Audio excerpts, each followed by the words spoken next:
लच के कमरिया सनराइज रिकॉर्डिंग स्टूडियो पटना। लच के कमरिया लच के कमरिया लच के कमरिया हॉट फिगर तेरा पागल करता प्यार किए बगैर दिल नहीं भरता।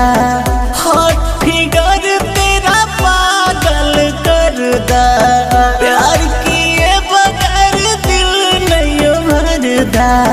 तेरी जवानी जवानी जैसे तूफानी तूफानी तूफानी इरादे तेरी मुझको है ठगता। लच के कमरिया हिलला सहरिया गाड़ा निकला के गोरी तोरी बोलिया। लच के कमरिया हिलला सहरिया गाड़ा निकला के गोरी तोरी बोलिया। अरे यार लालू माल तो कड़क है रे। लच के कमरिया लच के कमरिया लच के कमरिया लच के कमरिया।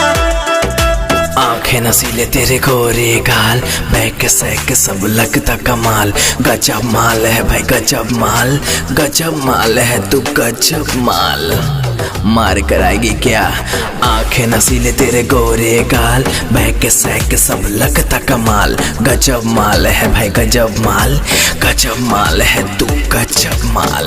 तेरी यादें पागल बनाए जागू रातों दिन नींद नहीं लगता। लच के कमरिया हिलला सहरिया बड़ा निकला के गोरी तोरी बोलिया। लच के कमरिया हिलला सहरिया बड़ा निकला के गोरी तोरी बोलिया। लगता है कभी मासूम से मिलाना पड़ेगा तुम्हें। लच के कमरिया लच के कमरिया लच के कमरिया। Sunrise recording studio Patna.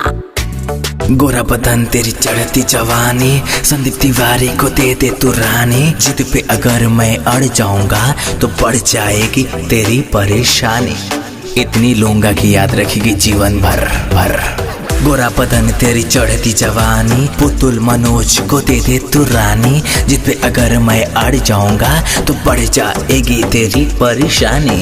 मन मेरा डोले डोले लव यू भी बोले बोले बोले। मेरा दिल तेरी ओर है भगता। लच के कमरिया हिलला सहरिया बड़ा निकला के गोरी तोरी बोलिया। लच के कमरिया हिलला सहरिया बड़ा निकला के गोरी तोरी बोलिया। Sunrise recording studio Patna.